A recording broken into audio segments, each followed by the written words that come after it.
시청자 여러분 안녕하십니까? KBS 9시 뉴스 여러분 안녕하십니까? 여러분 안녕하십니까? 여러분 안녕하십니까? 여러분 안녕하십니까? 오늘의 주요 뉴스입니다. 뉴스룸을 시작하겠습니다. 조중동 조중동이 계속 이렇게 경영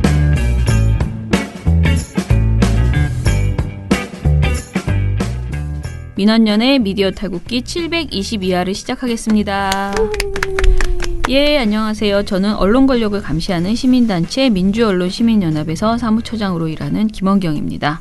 모니터 담당 활동가 공시영입니다. 이정일입니다. 예, 저희 주말에 재미있는 토크쇼를 했습니다. 생각보다 사람들이 많이 오셔서요. 왜냐하면 공간이 굉장히 좁은 곳이어가지고 저희가 또 신청 당일날 촛불 집회가 있었기 때문에 네. 많은 분들이 못 오실 거라고 생각을 했어요. 그런데 좁은 공간에서 막 거의 서서 들어야 될 정도로 그래도 사람들이 많이 오셔가지고요. 굉장히 의미 있는 토크쇼였거든요. 어땠어요, 시영 씨는? 처음 들어보니까 그렇게 그 어르신들이 다 같이 모인 토크쇼는 아마 거의 세상에 없는 옛날 토크쇼였으니까. 얘기를 아주 좋아하기 때문에 네. 아주 즐겁게 재밌게 들었습니다. 옛날 얘기를 좋아해요. 네, 그래서 얘기 들으면서 막 네. 옛날에 구체적으로 막 무슨 얘기를 하고 있는지 네. 배경 지식 같은 거 없잖아요, 저는. 네. 그래서 인터넷으로 이것저것 찾아보고 그렇게 들으면서 찾아보면서 네. 막 그러셨구나. 너무 좋아가지고요. 사실은 민원연 분들 말고요. 민주화운동 기념사업회에서 오셨던 그 상임이사님께서는 계속 울었대요. 너무 선생님들이 그렇게 약간 우스갯소리로 말씀하시는 것조차도 그러니까 눈물이 나오고 너무 감동적이어서 이 내용을 진짜 무슨 KBS 이런 데서 해야 된다. 언론을 바로잡으려고 노력했던 참 언론인들이 있었다. 그리고 그분들이 어떤 삶을 살아왔고 지금 어떤 활동을 하고 계시다. 이것이 국민들한테 전달되어야 되겠다라는 생각이 많이 들었다라고 하시더라고요. 그래서 저도 그날 이제 얼핏 지나가면서 말했지만 이거를 그 민주화운동 기념사업회가 돈을 주셨거든요. 우리 출연료? 그런데 그런 게 없었으면 내가 이걸 할 생각도 안 했을 거야. 나는 사실은. 근데 이번에 하고 나서 선생님들 살아계실 때 이런 토크쇼를 많이 해야겠다라는 생각이 들었어요. 저는 사실 성유보 선생님 돌아가시고 나서 성유보 선생님 보내면서 정말 많이 3박 4일 내내 울었는데 울면서 생각한 게 살아계실 때 더 뭘 많이 했어야 된다. 더 기록을 많이 남겼어야 된다. 왜냐하면 하시고 싶은 얘기가 너무 많았는데 우리는 천년만년 건강할 줄 알고 왜냐하면 선생님 연세가 그렇게 많지 않으셨거든요. 그러니까 그냥 전화하면 기자회견에 나오는 그런 사람이었기 때문에 근데 이게 70 넘은 어르신들은 사실은 정말 도서관 같은 휴먼 라이브러리라고 할 수 있는 그런 사람들이기 때문에 그 사람들의 이야기를 우리가 좀 더 담아놔야겠다. 미디어 탈곡기도 그렇고 또 우리 소식지 인터뷰도 그렇고 더 많이 해야 된다라는 생각을 했어요. 그리고 이번에 든 생각은 그렇게 개인 한 명 한 명을 얘기하는 것도 좋지만 한 사건을 묶어서 그 사건 당시에 나는 그 자리에서 어떤 상황이었는지를 얘기하는 게 너무 재밌더라고요. 예를 들어 자유언론 실천선언 때 김주현 선생님은 대학교 2학년이었대요. 그럼 대학교생으로서의 얘기 그리고 조선동아에 있지 않은 임재경 선생님의 이야기 조선일보에 있었던 신홍범 그 동아일보에 있었던 이부영 이렇게 각자 다른 자리에서 같은 시기를 살 때 어떤 느낌으로 나는 그때 무엇을 했는지 이런 얘기들을 같이 묶어내는 게 상당히 재미있더라고요. 그래서 좀 다음에도 이런 토론회를 해봐야겠다라는 생각입니다. 이 토론회는 곧 저희 미탈에서 편집해가지고 들려드릴 예정입니다. 네, 이번 주에 주십시오. 한번 보내드리겠습니다. 네, 조선투에 있었던 다른 분들의 근황도 궁금하죠. 네. 그것도 제가 한번 그럼 풀어보겠습니다. 네. 자, 그러면은 미디어 스크랩 해볼게요. 너무 오랜만에 너무 뒤늦게 이루어진 일이라서 아무런 강음도 없어서 논평도 쓰고 싶지 않은 주제가 하나 있습니다.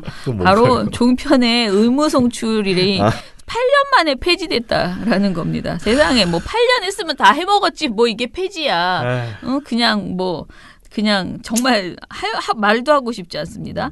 자, 일단 말씀드리면 2011년 12월 1일에 개국했죠. 종편이. 그런데 이들이 이렇게 무럭무럭 성장할 수 있었던 이유는 의무송출 때문이었습니다. 종편을 그 종합유선방송사의 의무송출 대상에서 제외하는 방송법 시행령 개정안이 지난 28일에 차관회의를 통과했다고 합니다. 방송통신위원회 관계자는 차관회의에서 개정안에 대한 이견이 없었다라고 전했대요.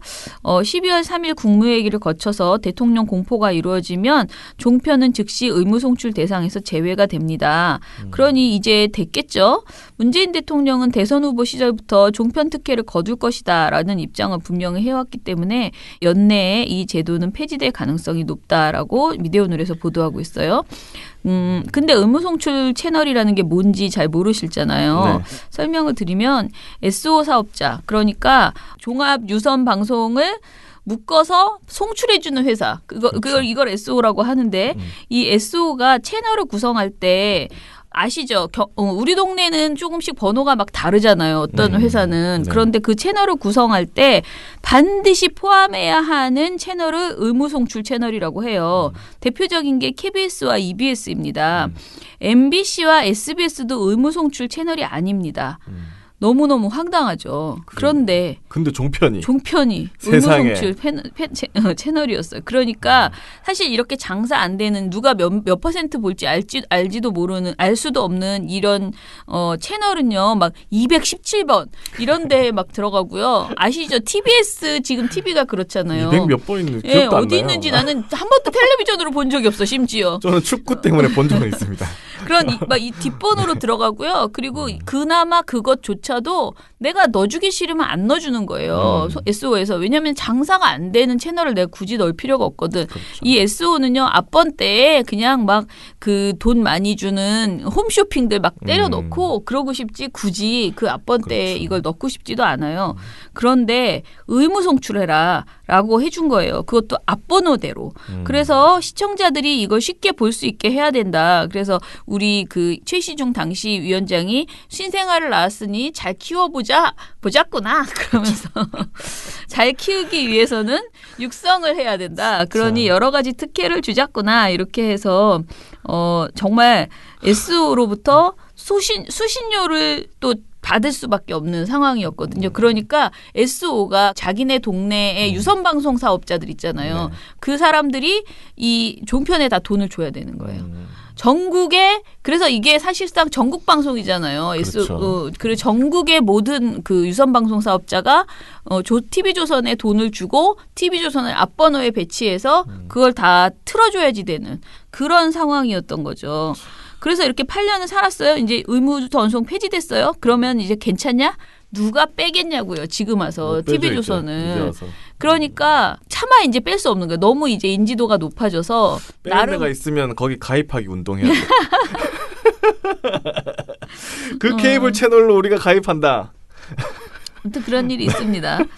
자, 그래서 의무 송출이 폐지되면 채널 경쟁력이 있는 JTBC는 MBC와 SBS와 SO 간 CPS 협상과 마찬가지로 채널 공급 중단이란 무기를 통해서 프로그램 사용료 협상을 좀 더 유리하게 이끌 수 있다고 합니다. SO 관계자는 이번 변화로 JTBC는 더 높은 프로그램 사용료를 요구할 것 같다라고 말하고요. 다른 종편들도 신문사의 위력이 있기 때문에 협상이 쉽지는 않을 것이다라고 말을 합니다. 의무 송출 폐지로 SO 사업자들이 종편을 채널에서 제외하는 일은 당연히 없을 것으로 보이고요.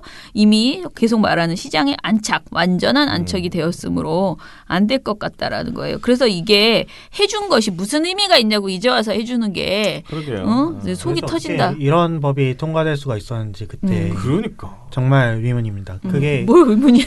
완전 정말로 시장 개입한 거 아니에요? 정말. 완벽하게 이거는 뭐 말도 못하는 특혜를 한두 개 준 게 아니잖아요. 그러니까 뭐 탄생부터 시작해서 뭐 그러니까 우리가 그냥 귀태 방송이라고 계속 말하는 거죠. 정말 불가능한 그 야만의 시대야, 야만의 시대. 불과 8년 전입니다. 불과. 그러니까요. 그러니 그런 식의 방송을 한 거죠, 사실은. 응? 우리를 만들어주신, 우리를 정말 의느님 같은 그런 존재이신 거지. 새로 태어났어.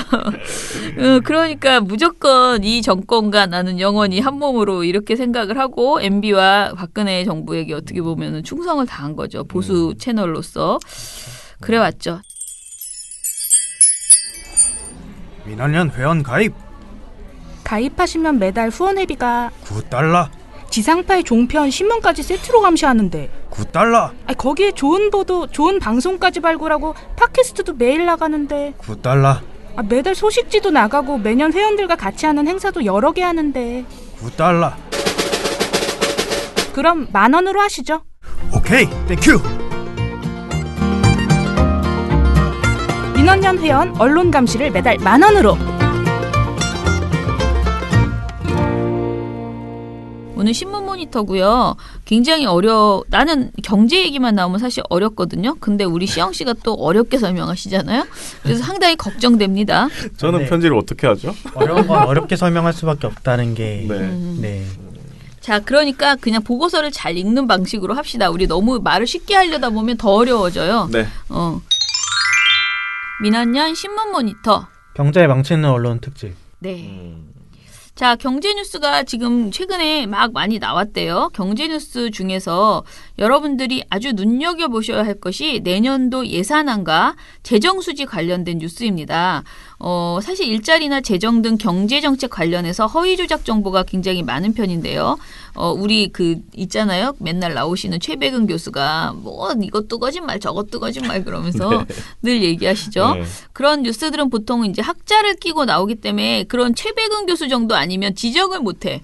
우리는 계속 그런 분들의 가해를 받을 수밖에 없는 그런 상황이 자꾸 발생되는데요. 그렇죠. 그러니까 우리가 계속 이렇게 들으면 이 사람 말이 맞는 것 같고 저 사람 얘기 들으면 저 사람이 맞는 것 같고 굉장히 어렵습니다. 그래서 오늘 다룰 보고서는 재정수지 관련된 내용 보고서죠. 네. 지금 재정수지 관련해서 왜곡이 굉장히 많이 나오고 있다라는 거예요. 그리고 저희 보고서를 이게 사실은 꽤 오래됐어요. 한 보름이나 지났어. 그죠? 근데 맞습니다. 예, 이 보고서를 쓰고 저희 김태동 교수님께서 저희 요즘 정제 관련된 보고서를 검토를 좀 굉장히 열심히 해주시거든요. 네. 그래서 김태동 교수님께 한번 피드백을 받아서 또 한번 수정하느라고 시간이 걸렸습니다. 그래서 오늘 말은 공시영 씨가 하지만 김태동 선생님이 얘기해준다 생각하고 열심히 들어보도록 합시다. 자, 먼저 이 사안의 개요를 좀 설명을 해주시죠. 네, 이제 최근 정부가 저조한 GDP 성장률을 타개를 하기 위해서 확장재정 정책의 필요성을 강조를 하고 있는데요. 확장재정이라는 거는 이제 예를 들면 경기가 위축됐을 때 정부가 적자 국채 같은 걸 발행을 해가지고 세입으로 운용할 수 있는 예산보다 더 많은 예산을 운용을 해가지고 경기를 부양시키는 그런 방식의 재정 정책입니다. 네, 그러니까 우리 근데 정부는 확장 재정 정책을 하겠다, 해야 한다라고 강조하고 있다는 거죠. 네, 경제학에서 말하는 거는 GDP 성장률을 정부가 부양을 하기 위해서 쓰는 방법이 두 개가 있는데요. 네. 하나는 금리를 낮추는 거고 하나는 이렇게 적자 국채로 재정을 확대를 하는 거예요. 근데 지금 금리를 내릴 대로 내렸잖아요. 그래서 이제 정부는 확장 재정을 하는 건데 네. 이 확장 재정이 그동안 엄청나게 반대가 심해요. 왜냐하면은 적자라고 얘기를 하면은 뭔가 안 좋아 보이잖아요. 그 나라가 망한 것 같잖아. 네, 적자라면은. 그렇죠. 적자라면 뭔가 망한 것 같잖아요. 그래서 이게 그동안 막 저항이 너무 세니까 네. 금리만 계속 낮춘 건데 그걸로 안 되니까 이제 확장 정책을 하는 거예요. 일단은 통합재정수지라는 걸 다시 한번 설명을 해주세요. 이게 우리가 지금 이 말들이 편안한 말이 아니야. 저는 벌써 어려운데. 그죠? 예. 그러니까 이 통합재정 수지라는 게 뭐냐 하면은 그 정부가 세입과 세출이 있잖아요. 네. 그러니까 세금으로 걷어들이는 거랑 세금으로 지출하는 게 있는데 네. 단순히 그것만 보면 이제 관리재정 수지로 들어가고요. 네. 정부가 쓰는 돈이랑 나가는 돈이랑 차이를 딱 한 게 관리재정 수지고 통합재정 수지는 거기다가 기금 수입까지 더한 겁니다. 그래서 그 보통 통합재정 수지는 관리재정 수지보다 좋게 나오고요. 네. 네. 왜냐하면 정부가 기금에 쌓아둔 돈들이 있으니까요. 대체로 정부가 적자를 내는 거는 이제 관리재정 수지가 많이 비어서 적자가 거기서 나는 거예요. 비어요? 네. 왜냐하면 통합재정 수지에 들어가는 기금 수익이라는 거는 네. 기금 운용사들 있잖아요. 정부 밑에 있는 그런 거에서 이제 기금 모이고 뭐 이런 거 돌아가는 거거든요. 네. 그래서 정부가 컨트롤할 수 있는 건 이제 관리재정 수지고 통합재정 수지는 이제 기금 수입을 하기 때문에 지금은 기금 수입이 흑자가 나는 때죠. 아직은. 아무튼 다시 한번 정리를 하면요. 지금 정부는 9월 3일에 중기 재정 계획을 통해서 향후 5년간 통합 재정 수지 기준 연간 30에서 50조 규모의 적자 예산을 편성하겠다라고 라고 발표를 했어요.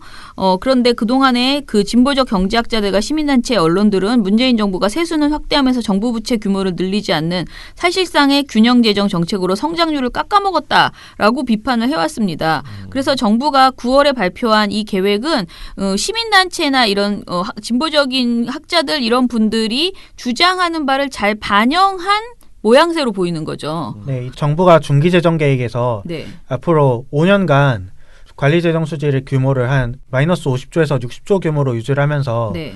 그 확장재정을 하겠다. 그렇게 네. 중기재정 계획을 세웠거든요. 네, 네. 그래서 이걸 두고 진보적 경제학자들은 이제 국제기관에서도 계속 확장재정을 할 것을 권고를 해왔어요. 네. 그 올해 내내. 이렇게 중기재정 계획을 실행을 하면은 향후 5년간 정부 적자 규모가 GDP의 45% 정도 될 계획이라고 합니다.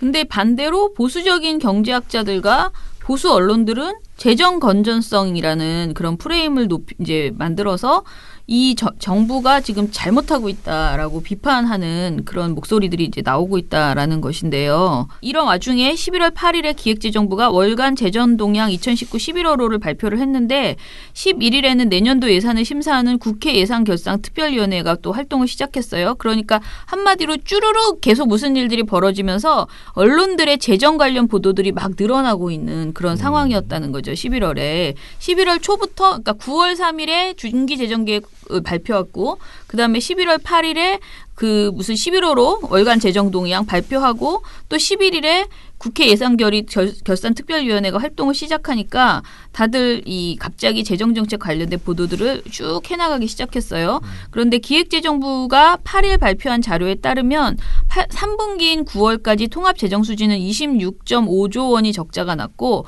관리재정 수지는 57조 원 적자를 보였다고 합니다. 그러자 이제 언론들이 난리 났다. 사상 최대다. 재정 적자가 났다.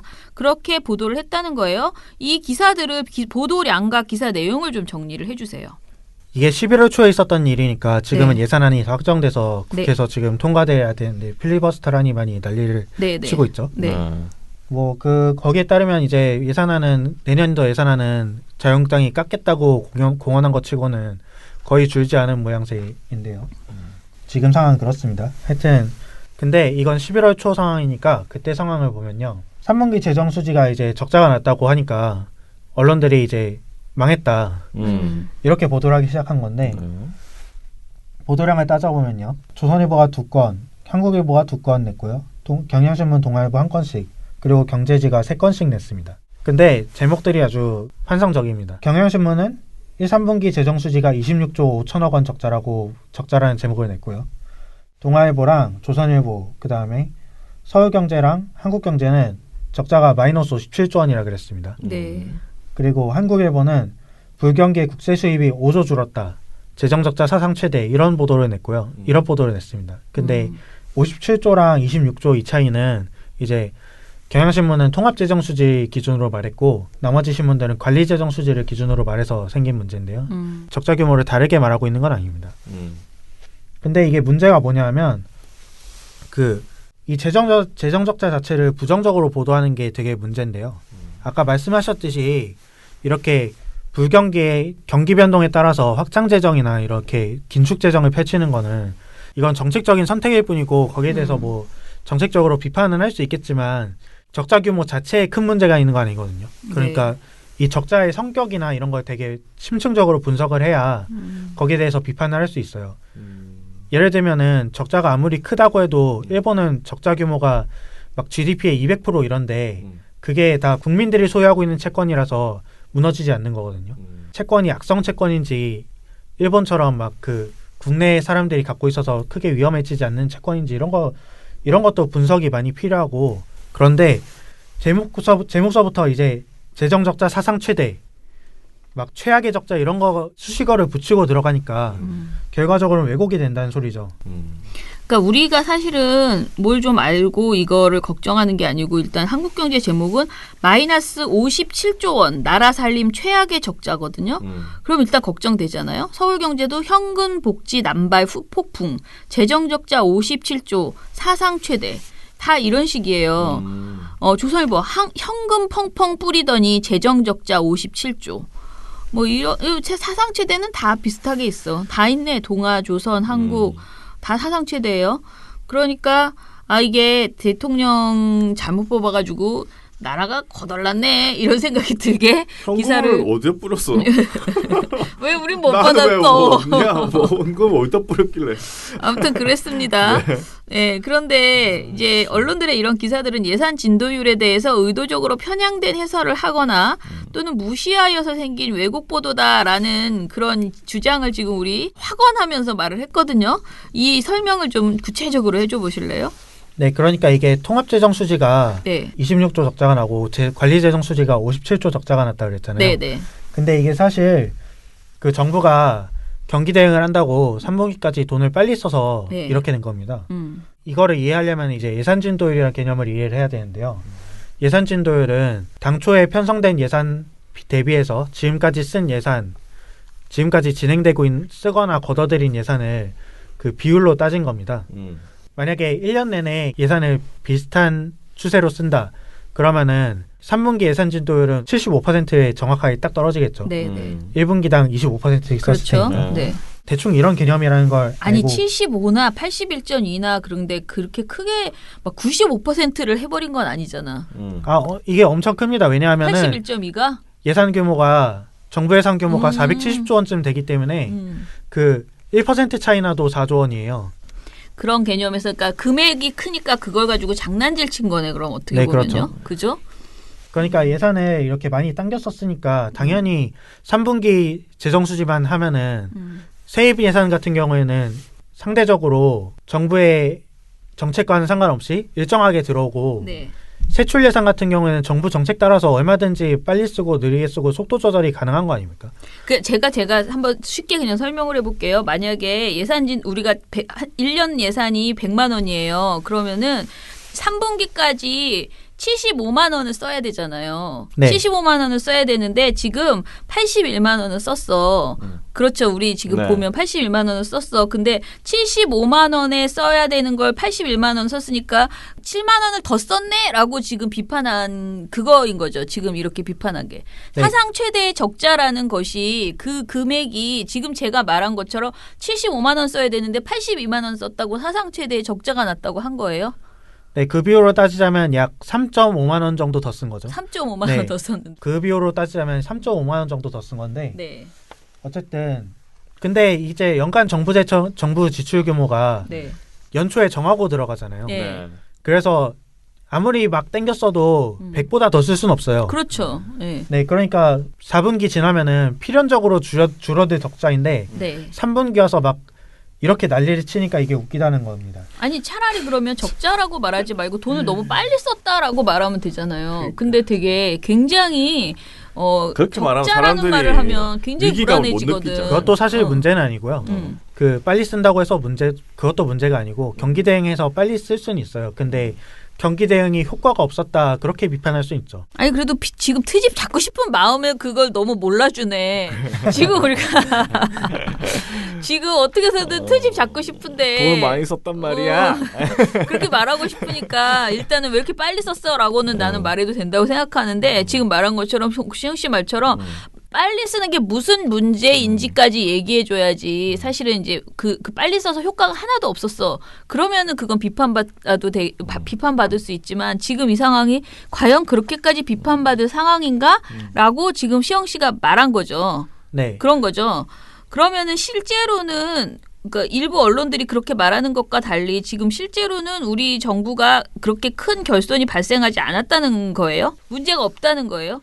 문제는 있을 수 있습니다. 네. 있을 수 있는데 문제는 그거를 단정할 수 없다는 거죠. 왜냐하면 그 일부 언론들이 이제 올해 통합재정 수지가 적자가 날 가능성이 있다고 보도를 하고 있는데요. 네, 네. 이 적자 규모가 따져보면은 2.4조입니다.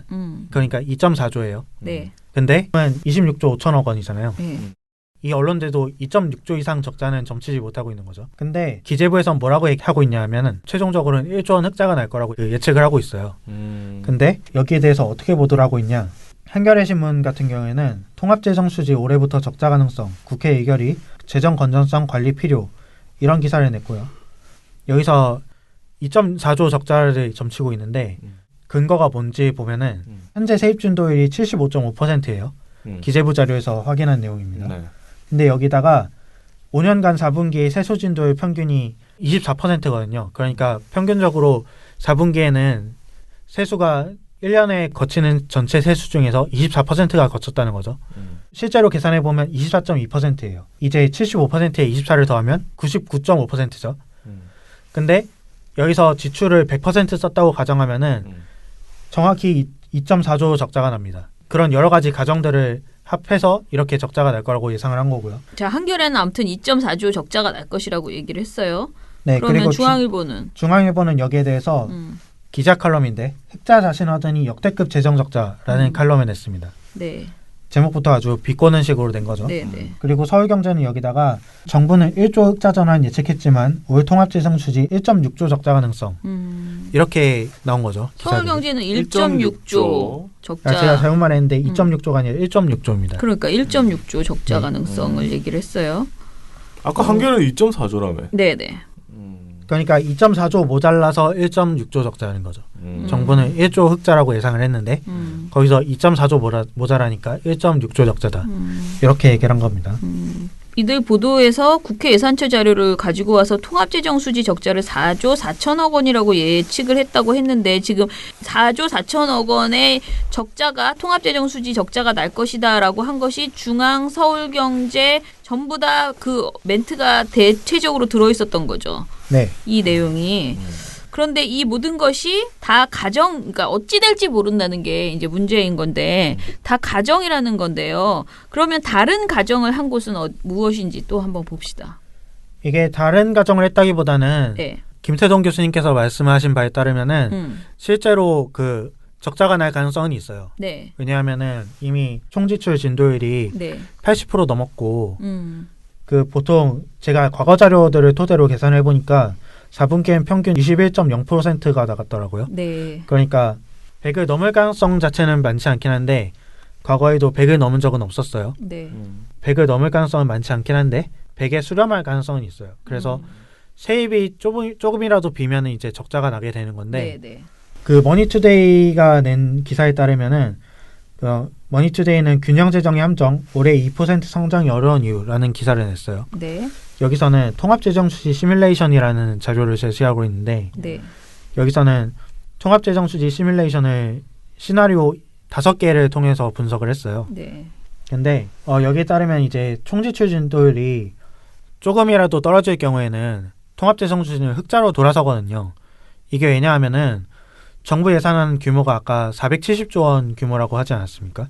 근데 여기서 0.5% 정도 차이가 2.6조 원인데 아까 언론들에서 말한 이 0.5%의 세수 예측 가정으로 흑자냐 적자냐가 갈린다는 거죠. 그러니까 이 0.5% 차이를 두고 언론들이 막 흑자 예상하더니 적자 났네? 이렇게 막 완전 감정을 자극하는 보도들인데 이런 걸 할 것이 아니라 머니투데이처럼 오히려 다각적인 시나리오를 분석하는 게 낫지 않나 이렇게 조언을 하고 싶습니다.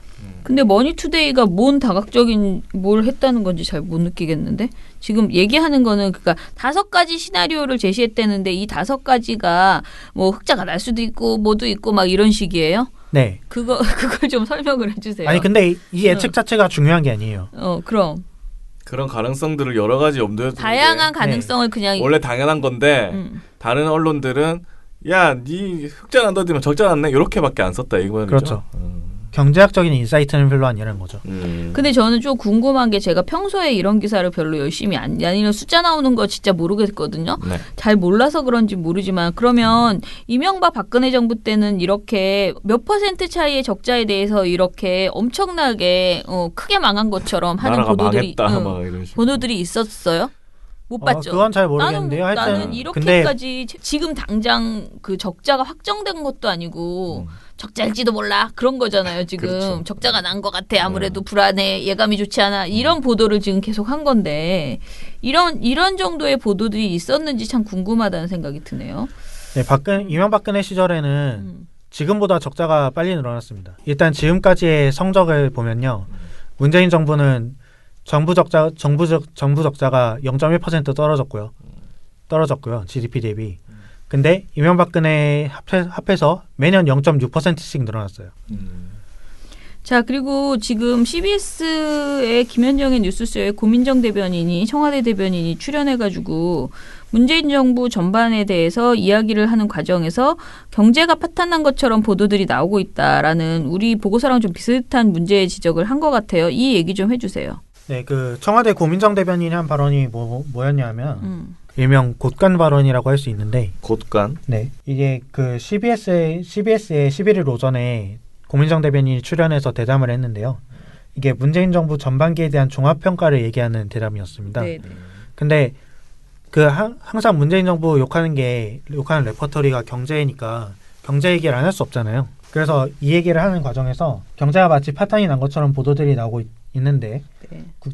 국제기구들에서도 거기에 대한 평가들은 분명하고 있다. 대한민국 경제는 나름 탄탄하기 때문에 확장 재정을 해도 괜찮다. 더 해도 된다는 이야기까지 하는 마당인데 자꾸만 곳간에 있는 것이 다 바닥나 버리면 어떡할 거냐고 하는 것은 이러면서 곳간에 있는 작물들은 계속 쌓아두라고 있는 것이 아니거든요. 계속 쌓아두기만 하면 썩어버리기 때문에 어려울 때 쓰라고 하는 것이 곳간의 재정을 비축해두는 것이고 지금 글로벌 경기가 어렵고 우리나라도 그 상황 속에 있다면 적극적으로 정부가 나서는 것이 해야 될 역할이라는 생각이 듭니다. 이런 발언을 했거든요. 네. 근데 그 언론들이 비판한 건 뭐냐면 여기서 이제 곳간에 있는 작물들은 계속 쌓아두기만 하면 썩어버린다. 이거를 따가지고 이제 망언이라고 이제 보도를 한 겁니다. 제가 생각하기에 뭔가 일반인들이 보기에 이 말이 적절한 비유야? 우리는 돈이 있으면은 그 기금이 있건 정부에 돈이 있으면 그걸 잘 비축해서 쌓아둬야지. 그게 뭐 돈이 썩냐? 그러니까 그 말이 안 된다. 이렇게 나는 그 정도의 반론 이게 좀 맞는 비유인가? 라는 생각. 나는 그게 돈이 있으면 없으면이 아니고 지금 너무 사람이 절박하게 돈을 필요로 하고 우리 사회가 돈을 풀어야 되는 상황 속에서 무조건 저축만이 이거를 막 쌓아두는 게 너무 필요하다라고 해서 그걸 틀어주고 있는 건 너무 미련한 짓이다. 이거는 경기 활성화를 위해서 지금 국제 경기도 안 좋고 하니까 우리가 이걸 쓰는 게 현명하다 정도로만 말하면 되는 것 아니었냐. 이 정도의 지적은 고민정 대변인 의견에 대해서 할 수 있다라고 생각하는데 중앙일보가 한 그 지적은 그 수준을 넘어서서 굉장히 어떻게 보면은 외국 수준으로 이제 비판을 했다라고 보여지거든요. 고 대변인에 대해서. 그런 보도들을 좀 얘기를 해주세요. 고 대변인의 발언을 트집 잡는 그런 그 보도들에 대해서 얘기해 주세요. 15일까지 네. 고민정 대변인 발언이 언급된 기사 수를 보면요. 네. 조선일보가 7건으로 가장 많고 아이고. 중앙일보가 5건 트집을 확실히 잡혔군요. 네, 한국경제가 3건, 네. 동아일보가 2건, 경향신문이 1건 이렇게 이 순으로 나오거든요. 네네. 그러니까 누가 이렇게 과민 반응을 보였는지 딱 나오죠. 예. 그러면 근데- 대표적으로 조선일보하고 중앙일보가 많이 했는데 네. 한 개씩 얘기해 주세요. 네, 대표적으로 조선일보는 네. 개변의 용기, 예. 운정부는 현대화폐 이론에 호감을 갖고 있는 듯하다 이러더니 경제를 연구한 경력이 전무한 사람이 어이없는 논리를 방송에서 당당히 펴는 그 용기가 어디서 나온지 의문이다라고 했고요. 네네. 중앙일보는 513조 원도 부족하다는 심각한 재정 중독이라는 사설에서 네. 무조건 돈을 뿌리고 보겠다는 재정 중독증이 심각하다면서 고민정 대변인 발언에 대해서 착각을 넘어 무지에 가까울 정도라고 평했습니다. 궤변, 착각, 무지 이런 원색적인 표현을 동원해서 깎아내린 건데요. 근데 이 기간에 되게 웃긴 기사가 하나 있어요. 네. 중앙일보 인터뷰 기사인데 네. 시장 기능 무시하는 경제 정책은 성공할 수 없다. 이런 인터뷰 기사에서 그 사공의 세계경제연구원 명예이사장이라는 분을 이제 소개하면서 네. 인터뷰를 진행을 해요. 네. 이 사공의 이사장이 누군가 하면은 전두환 노태우 정부에서 경제 총책임자 자리인 재무부 장관이랑 경제수석 비서관을 역임한 네. 아주 중요한 인사입니다. 근데 여기서 중앙일보 논설위원이 재정 중독도 논란이 되고 있다. 청와대 대변인은 곳간에 작물을 쌓아두기만 하면 썩는다는 얘기도 했다. 이렇게 질문을 네. 했다는 거죠. 네, 이렇게 질문하는 거는 되게 고민정 대변인 발언에 대해서 욕해줘 그런 거지. 욕해달라고 한 거죠. 쉽게 말하면. 그렇죠. 근데 아까도 말씀하셨듯이 네. 일반인들이 보면은 부적절할 수 있는 발언이잖아요. 네네. 근데 뭐라고 했어요? 그 사공 이사장은 물론 케인스적 단기 수요 진작을 위해서 재정을 쓸 수 있다. 그러나 이것이 재정 건전성을 해치고 공급 측면의 경제 성장 잠재력과 생산 능력 자체를 저해서는 안 된다. 이렇게 뻔한 얘기인데 경제학자들은 늘 이렇게 얘기를 하거든요. 이럴 수는 있지만 저럴 수도 있다. 이런 식으로 얘기를 하거든요. 경제학자들은 보통. 여기서 케인즈라는 경제학자 얘기가 나오는데 이 사람이 이제 재정 확장 정책을 해야 된다. 이렇게 처음 주장한 사람이거든요. 지금 모든 경제학 교과서에 이 사람 이론이 나옵니다. 그래서 고민정 대변인의 발언도 그런 차원에서 이해할 수 있는 발언이에요. 어떻게 보면. 네. 그러니까 아무튼 제가 보기에는 비유가 좀 적절치 않아. 설명이 좀 부족해. 또는 뭐 더 전문가가 나와서 그러니까 정부의 그러니까 물론 고민정 대변인이 이날 이 얘기만 하려고 나온 건 아니에요. 그렇죠. 그러다 보니까 이제 얘기가 흐르다 보니까 질문이 여러 가지가 가지 나오고 하다가. 대변인이니까 이것도 물어보면 저것도 물어보면 다 대답하는 과정에서 나온 건데 쉽게 또 방송 보도에서 어떻게 더 자세히 길게 얘기하겠습니까? 그러니까 이렇게 한 건데 그래서 그 발언 그것을 가지고 비유가 적절치 않았다거나 보충 설명이 더 필요하다라거나 이렇게 하는 것까지는 충분히 싫으면 싫으니까 자기들은 싫으니까 지금 싫다고 한 건데 그런데 궤변 착각 무지라고까지 말하는 것은 좀 과한 비판이다라는 그렇죠. 생각이 저도 들어요. 그렇죠? 자, 그러면은 이제 이 마지막 결론은 시영 씨의 마치 그 김어준의 생각처럼 시영 씨의 되게 중요한 생각이 있어요. 공시영의 생각. 네, 그거를 우리가 마지막으로 들어보면서 끝냅시다. 네. 네, 이제 그 언론들이 이렇게 네. 일방적인 경제학자들을 되게 편향적으로 인용하면 안 되는 이유가 네. 경제학자야말로 되게 정치 편향적인 사람들이거든요, 다. 그 경제학자들이 의견이 되게 심하게 갈려요. 네. 학파들끼리. 네. 그렇죠. 근데 이제 우리나라에는 다 미국 위주로 경제학을 받아들였기 때문에 막 특히 시카고 학파라고 그 6, 70년대 미국에서 유행했던 학파가 있는데 네. 얘네들이 이제 리만 사태 때문에 다 망했거든요. 네. 그래서 지금은 막 그 불평등을 해소해야 된다는 크루그먼이나 이런 사람들이 좀 발언력을 많이 얻고 있는데 그렇죠. 우리나라 경제학자들은 다 그 시기에 미국 가서 공부하는 사람들이란 말이죠. 그래서 경제학자들 막 말을 듣다 보면은 다 하는 얘기가 똑같아요. 그래서 되게 편향적인데 하여튼 신문에 경제학자 얘기가 나올 때마다 여러분들이 유념해야 되는 게 경제학자들이 막 잘난 듯이 무슨 대안을 제시를 하잖아요. 막 여기에서는 이렇게 해야 되는데 정부가 멍청해서 안 하고 있다. 이런 식의 논평들을 막 내놓는데 그거를 되게 심각하게 받아들일 필요가 없어요, 전혀. 오히려 이 사람이 왜 이런 생각을 하게 됐는지 그 과정을 이해하는 게 중요합니다. 근데 그렇게 말하면 참 경제학자들이 다 무쓸모하다라는 그런 생각이 자꾸 드니까 그건 그렇죠. 참 말하기 어려운데. 그러니까 함부로 말하기 되게 어려워. 왜냐하면 경제학자들 나로 다 공부 잘한 사람들이 다 그렇게 유명한 경제학자들인데 너무 극단적으로 다른 얘기를 하고 있잖아요. 네, 아까 경제학이 그렇게 들으면 무쓸모하다고 하셨는데 네. 이 경제학자들이 왜 그런 생각을 하게 됐는지 이해하는 게 중요합니다. 어쨌든 통계랑 논리를 가지고 얘기를 하는 거니까. 아니 근데 그렇게 자기 맘대로 할 거면은 무쓸모하지. 그러니까 내 말은요. 왜 이 경제학자가 자기가 주장하는 바를 최대한 자기 철학, 그러니까 나는 아예 오픈해야 된다고 생각하거든. 이 사람, 그러니까 아까 말한 시카고 경제학이든 뭐든 간에 이 사람은 그냥 성장 위주의 어떻게 보면 굉장히 보수적인 경제학자다. 이 사람은 그렇지 않다. 이런 것들이, 그러니까 그 그냥 경제학자면 다 진리고 과학이고 과학적인 연구를 통해서 나온 통계라는 것도 결국은 그런 거잖아요. 내가 어떻게 만드느냐에 따라서 굉장히 많이 달라지고 있잖아요. 그 부분에 대해서 우리가 너무 경제학 그러면 그냥 하나의 진리가 있는 것처럼 착각하는데 사실은 너무 그렇지 않다라는 게 저는 네. 문제인 것 같거든요. 하나가 진리가 있으면 이렇게 많이 갈리겠습니까? 네.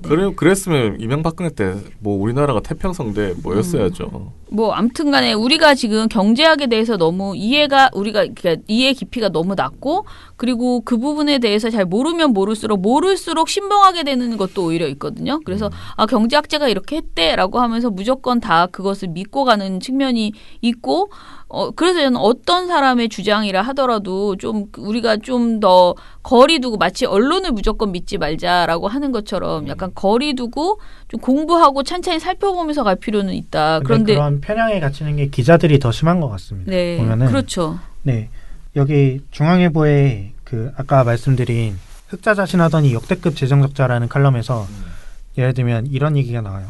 정부가 확장 재정을 강조할수록 시장은 정부가 계속 나서야 할 만큼 미래 경기가 어둡다고 판단할 수밖에 없다. 이게 되게 이론적인 얘기거든요. 근데 이거를 마치 맞는 것처럼 얘기를 해요. 확실한 진실인 것처럼. 근데 사실은 이게 신자유주의 경제학자인 로버트 베로라는 사람이 주장한 학설이거든요. 학설이에요. 베로 리카도 대등정리, 그러니까 영어로 하면 리카르에 대한 가설인데 그 이 정리가 성립되는 조건들이 있어요. 경제학 교과서를 찾아보면 전제 조건이라는 게 경제활동 인구 증가율이 0%. 말이 안 되잖아요. 인구가 계속 증가하는데. 그리고 저축이자율과 대출이자율이 동일해야 한다. 이런 가정도 있어야 돼요. 그러니까 내가 은행에 맡기는 예금금리랑 대출 받았을 때 적용되는 대출 금리랑 똑같아야 된다는 거죠. 말이 되나 그게? 말이 안 되잖아요. 현실에서 일어나지 않는 일을 가지고. 그래서 경제학계에서는 그런 비현실적 가정이라는 비판들이 나와 있고 그 예전에 박근혜 때 국무총리 했나요? 정운찬 총리. 그 사람이 쓴 경제학 원론책에 이런 비판이 나와요. 그러니까 이 기자들도 특정 견해만 받아들여가지고 다 확증 편향에 빠져 있는 것 같다. 그런 생각이 많이 듭니다. 그렇죠. 자, 그러면은 오늘은 굉장히 어려운 얘기를 들으셨습니다. 정신이 없으시면 보고서를 한 번 더 다운받아서 보시면 좋을 것 같아요. 저희가 아예 밑아래 그 보고서 주소를 링크를 올려드릴게요. 그래서 한번 차분하게 읽어보시면 좋을 것 같습니다. 네. 저희가 이걸 다 한 게 아니고요. 중간중간 내용을 얘기했기 때문에 더 이게 자세히 얘기해야 오히려 쉬워지는데 또 시간상 지금 얘기도 너무 복잡해서요. 하다 말았거든요. 나중에 찬찬히 보시기 바랍니다.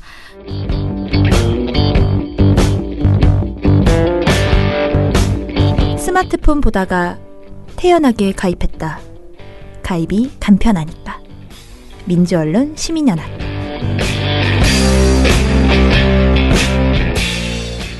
폰케이스닷컴님 끝내 MBC 뉴스만 채널에 남아있네요. YTN 연합은 채널 삭제. 조만간 SBS도 후보군인데 진정 제대로 하는 뉴스가 없다는 게 슬프네요. 지금 혹시 텔레비전 채널을 이렇게 했다는 건 아니겠죠? 네. 뭔가 아니 그런 것 같은데요. 그런가? 대단하신. 네? 자, 슬프네요, 진짜. 네. 폰케이스닷컴님 또 써주셨는데 5월달 광주 5.18 묘역 가고 난 후에 매일 미디어 탈곡기를 들으면서 음성으로만 만나네요. 폰케이스닷컴님은 광주를 같이 가셨었군요, 저희랑. 그런가 봐요. 내년 5월이 돼야 얼굴 볼 수 있나요? 잘 듣고 있습니다. 12월 19일 날 오시라니까. 목요일. 네. 목요일입니다. 자, 투어이브 박미정님께서 봉우 팀장님 많이 있다고 하니 저 다음에 보시면 꼭 주세요. 사람 방문이 많지 않지만 저희 홍보물 있는 곳에 배치할게요. 내일 있는 강연에 가고 싶었는데 다른 곳에 이미 선약이 있어서 너무 아쉬워요. 매번 강연은 참석을 못하네요. 유유하셨어요. 뭐가 많이 있어요? 봉우 팀장이 뭐가 많이 있다고 했을까? 엽서 저희 그 로고. 예쁜 엽서? 네. 네, 그거 많이 있습니다. 네. 천국의 예수님께서 2,000원을 후원해 주시면서 특권과 자유만 있고 책임과 윤리는 존재하지 않는 쓰레기 저널리즘은 갈수록 더 타락하고 그 병폐는 더욱 심각해질 겁니다. 법적인 제어 장치가 정말 절실합니다. 네. 써졌습니다. 자, 그럼 유튜브에 721화에 대한 댓글 좀 보겠습니다. 9시 뉴스 앵커가 여자가 되었다고 놀라워하는 일이 이제는 없었으면 합니다. 라는 좋은 지적해 주셨네요. 네.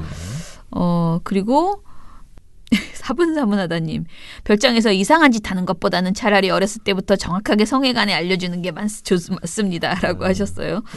유교나 성리학의 영향이 아닌 우리나라 고유한 그리고 이상한 성에 대한 간념화 뒤로 숨어서 하는 것이 많으니 성에 대한 정확한 교육이 아이들에게 이루어졌으면 좋겠습니다 라고 하셨어요. 네. 그리고 수신료 선택권이 국민에게 없잖아요 라고 하면서 언론은 검찰의 개로 점점 개판을 치고 있는데 예전 이명박근혜 때 좋은 프로그램 만들었던 EBS에 더 줘라 했던 때도 있습니다. 아마 지금은 MBC의 주자 그럴걸요. 내 마음이 없는 게 아니라 내가 주기 싫은 곳에 가니 내고 싶은 마음이 사라지는 거라고 생각합니다. 그러니까 이제 수신료에 대한 선택권을 주자라는 건데 사실 이건 불가능하잖아요. 어떻게 보면 그러면은 뭐 우리가 이거를 방송을 뭐라 그러지 1년에 한 번씩 정해가지고 여기가 뭐 했으니 YTN에게 수신료 주자 이렇게 할 수는 없어요. 그래서 그러니까 정해놓고 그들이 잘 못하면 적극적으로 우리가 그 방송에 어떻게 보면은 개입할 수 있는 그러니까 투명하게 공개될 수 있는 부분들이 있어야 된다라는 생각이 그러니까 들거든요. 수신료를 아예 거부하는 거는 그 국민들이 방송에 개입할 수 있는 명분이 없어지는 거기 때문에 네. 되게 주의해야 될 그 주장이라고 생각하고요. 그 KBS의 기업 광고가 안 들어가는 게 네. 굉장히 큰 장점이라고 생각하거든요. 네, 그렇죠. 그러니까 그렇게 그래서 이제 MBC도 그렇게 해주자라는 얘기도 있는 거고 이제 그런 뭐랄까 삼성으로부터의 입김에서 자유롭게 뭔가를 팍팍 할 수 있는 그 힘이 사실은 돈으로 나오는 거거든요. 그 광고를 안 받기 때문에 그래서 그 부분에 대해서 얘기를 하는 건데 참 쉽지 않네요. 네. 자, 이영경님, 구성애 선생님 생각나네요. 당시에도 파격이었지만 지금도 그분은 파격일걸요. 그만큼 우린 변하지 못한 거고요. 성 문제는 사회적 분위기가 문제라고 생각합니다. 다수의 사회 문제를 그렇게 생각하지만 우리나라는 여전히 남성 위주의 사회이고 남성성을 강조합니다. 라고 하시면서 제 얘기에 전적으로 동의하며 좋은 방송 잘 들었습니다 하셨습니다. 이 신문 꼭 한번 읽어보세요. 재미있어요. 우리 좀 많은 사람들이 특히 학부모들이 많이 읽었으면 좋겠다라는 생각이 드는 그런 보도였습니다. 자, 그러면 이걸로 마무리할게요. 예, 내일 요즘 우리가 좀 빅 프로젝트를 지금 하고 있다 보니까요. 보고서를 쓰시는 분들 중에서 3분이 지금 빅 프로젝트로 빠져나가 있어서 보고서가 전보다 좀 덜 나와요. 그런데 그래서 이제 시영 씨가 더 많이 들어오네. 어쩌다 보니 그렇죠. 네. 시영 씨나 조선의 활동가 임동주 씨는 그대로 자기 자리에서 일을 하기 때문에 아마 당분간은 그 3명 위주로 방송이 진행되지 않을까 싶습니다. 네, 아무튼 방송 이것으로 마무리할게요. 민원연의 미디어 탈곡기는 내일도 열심히 찾아드리겠습니다. 탈탈탈 안녕. 네, 오늘 뉴스데스크 마치겠습니다. 청년에게 꿈과 희망을 채널 A가 함께합니다. KBS 시청해주셔서 9시 뉴스 오늘 순서 모두 SBS는 마치겠습니다. 앞으로도 내일 끝까지 뵙겠습니다. 파헤치겠습니다. 고맙습니다. 오늘 8시 뉴스라인 뉴스 모두 여기서 마치겠습니다. 마치겠습니다. 시청해주셔서 고맙습니다. 뉴스팔 여기서 마치겠습니다. 저희들은 내일도 최선을 다하겠습니다. 여러분 고맙습니다. 탈탈탈 안녕.